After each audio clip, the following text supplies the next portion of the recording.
I think this story that I'm about to read you illustrates very well how grace actually changes the heart.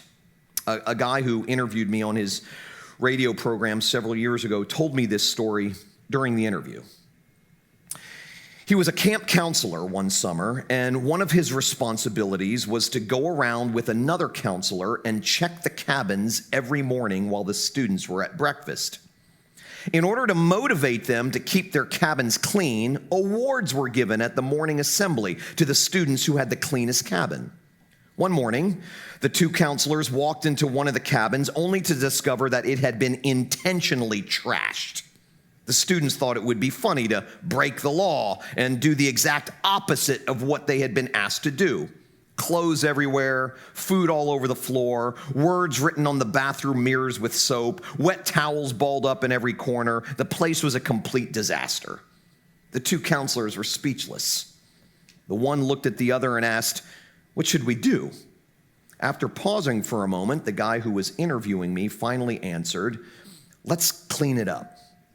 His buddy looked at him like he was crazy. "Clean it up? Are you kidding? These punks need to be punished. I'm not cleaning up their mess." The other one said, "Well, I'm going to clean it up.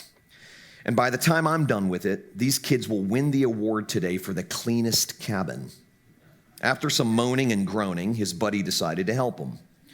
They cleaned the whole cabin while the students were at breakfast, picked up and folded all the clothes, scrubbed all the soap off the bathroom mirrors, vacuumed up all the food, made all the beds, and hung all the wet towels up to dry on the clothesline right outside the cabin. Then they left without saying a word to anyone. When the students came back from breakfast thinking they had pulled off a great prank, they couldn't believe their eyes. They were now the ones who were speechless. They initially thought they were now going to be in double trouble. They sheepishly made their way to the morning assembly. When the award for the cleanest cabin was announced and they won, they couldn't believe it.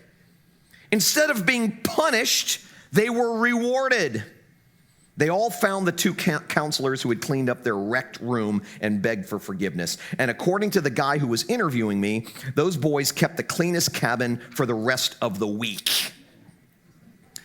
Okay, now, what those boys experienced was what theologians call double imputation, or what the early church father Athanasius called the glorious exchange.